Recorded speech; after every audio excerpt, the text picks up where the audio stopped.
Hello, I'm Miss Cole. It's officially Thanksgiving break in 2020, and last week our school was closed because of the pandemic. So we had some time to try to work with students to make plans on what's going to happen after Thanksgiving break, and then we were out for a week. Hopefully, we're going to get to make those days back up at the end of the year, but who knows? Ha ha ha, not me.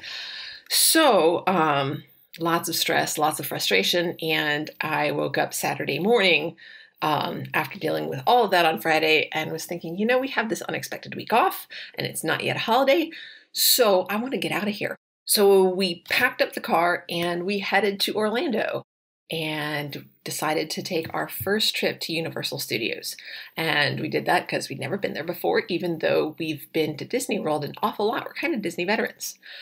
And as an English teacher, experiencing Universal after having been at Disney so many times really got me thinking about story and why it's so important. Now, this is the part of the video where you would think that I would start talking about the elements of story, plot and character and theme.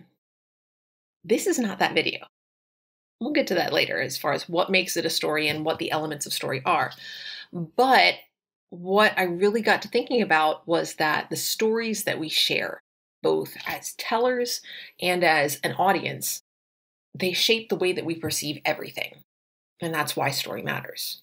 And yes, I really mean everything. Quick note that storytelling doesn't have to mean out loud or orally. It includes writing it down and even just daydreaming about stories, just sort of thinking it through. Effectively, each of us is our own first audience. But while we have these individual stories, I tend to think that we have an internal drive, kind of an instinct, to share these stories. The book Grooming Gossip and the Evolution of Language by Robin Dunbar talks about human social nature. And I believe that sharing stories is a vital part of that. Story is the way that we perceive and interpret our experiences. It's the way that we find meaning and purpose in our own lives and in the world around us. And having been to Disney World a lot, one of the things that Disney does really well is to prioritize and to craft story. And that, I think, is a significant difference between Disney World, Universal Studios, and other theme parks like it, and amusement parks. That was one of the reasons that Walt Disney decided to create what he did, was that he went to amusement parks and he found that he believed that there was something lacking. So when you go to Disney World, within the park itself, you have rides that are similarly themed, grouped together within individual lands. So Adventureland has Pirates of the Caribbean and the Jungle Cruise, and Tomorrowland has Space Mountain, and possibly the Tron Cycle roller coaster coming along. And so each section of the park has its own theme. That's why it's a theme park. But one of the things that Disney does that Universal has not done as well, that we've noticed in our time here, is that not only is each land within the park themed, but that each park itself carries its own message. So the Magic Kingdom is, not too surprisingly, about magic, about believing in maybe what's impossible now, but what could be, what could happen. And Epcot is about exploration and discovery, and the Animal Kingdom is about the wonders of the natural world and what might be possible that way, and about preserving what we have and taking care of that, so that sort of curation there. And Hollywood Studios has really shifted over the last decade or so, maybe even more. Originally starting out as Disney MGM, it was kind of the idea was a backstage look at movie production in the entertainment industry. And it's sort of shifted more to the magic of movies and the way, really about storytelling, the way that we make these stories come to life, which is still about the entertainment industry, but just sort of from a shift in perspective. And so each of these parks has its own narrative that frames and shapes and structures it. Universal theme parks do not do that. You have the two main parks, Universal Studios and Islands of Adventure. And within the parks, each section is themed very strongly. So the bright colors and the shape of the buildings in the Marvel Studios area is really strong. I mean, you feel like you're walking around in different comic books. And then that shifts as you go into sort of the Funny Pages land, which is a more child-themed section. And the bright colors continue, which creates excellent continuity, but at the same time, individual elements are sort of larger than life, more playful. And so you get, it creates that different feel. The Wizarding World of Harry Potter, of course, is connected between both parks with the Hogwarts Express. And the theming there was very strong, absolutely gorgeous buildings. And then you have the pavement is less even, sort of a old brick style pavement. And, taller buildings and the lettering on the windows of the shops is more stylized. So all sorts of thought went into this. However, what we noticed was that there was no strong theme for each of the parks as a whole. Universal Studios itself is a little bit older. Islands of Adventure is a little bit newer. Potato, potato. They feel sort of like, not even like two sides of the same coin, but two different pages in the same story.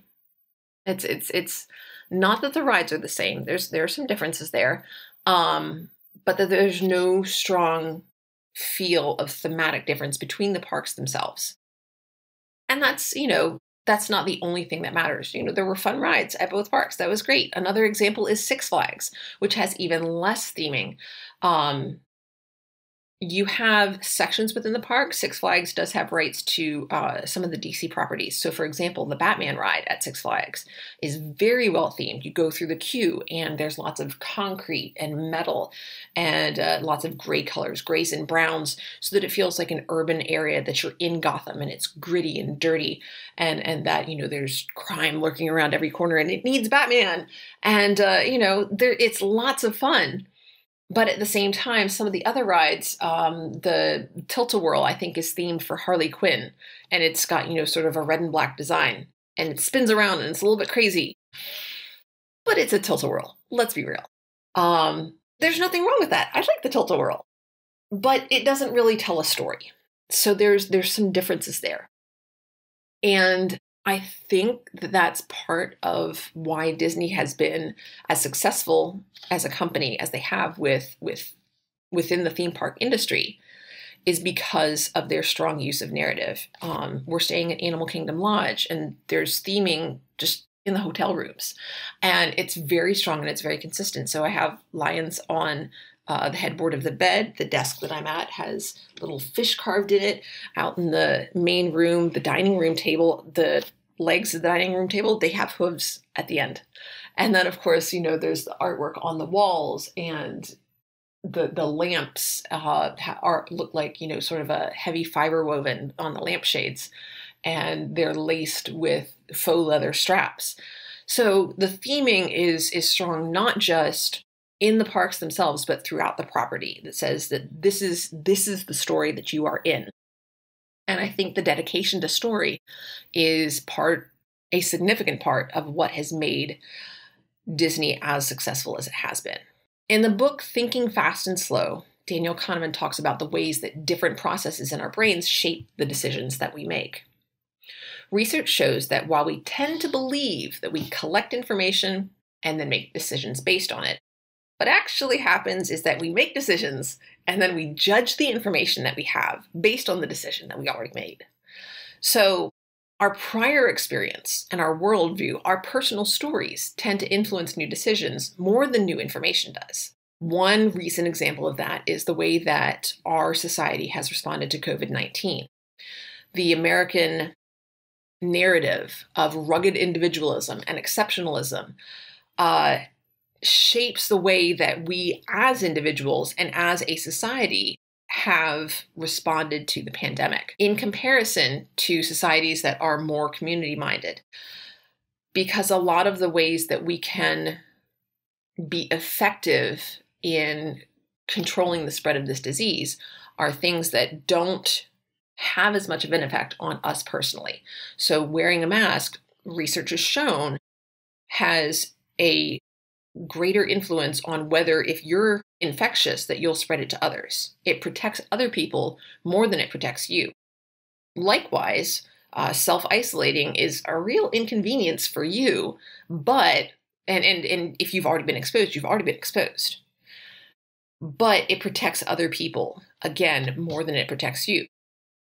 Therefore, cultures that prioritize the individual's responsibility to the community, to the group, have had a lot better success managing the spread of the disease. And it affects us in other ways as well. That's just one recent example that's been hotly debated. But also, you can see it. The stories that we tell about ourselves and about our world shape the way that we interact with the world. It also shapes the way that we see ourselves, and as a result, that influences our own choices and actions. It creates a kind of chicken and egg paradox, because the values that we develop then arguably influence the types of stories that we choose. So something that I value in stories is strong internal consistency. This is when characterization and world building within a story are at least reliable, if not always rational. So if in this story, vampires can be indoors during the day, but not go outside because only direct sunlight will kill them and cause them to combust immediately, that's okay, that's fine. But if a character later kills a vampire by throwing up the curtains in front of a window, and the vampire screams and burns to ash, well, that doesn't make sense. Never mind how accurate the details about vampires actually are, they're not consistent within the story world as previously established. It's possible that I value this particular story characteristic because I like it when things make sense. I like it when I can understand why things happen. Sometimes in real life, things don't make sense. Rationally, I know that that doesn't make them unfair. It's just how they are. But it feels unfair, and I don't like it. So, is it that the stories I've chosen to read and watch and listen to have influenced what matters to me in life? Or is it the other way around? Or in some weird paradoxy kind of way, is it both somehow? The truth is, I don't really know. What I do know is that being aware of this has helped me deal with situations that feel unreasonable or unfair. Those are constructed meaning concepts. They're story concepts. So recognizing that makes it a little bit easier to pull back, to think more carefully about the situation, and to respond more effectively to it. Well, that's all for today, and probably all from here at Disney World. I'd love to have your questions or your suggestions in the comments below. What are some of your favorite stories, and why do they matter to you? Bye, everybody.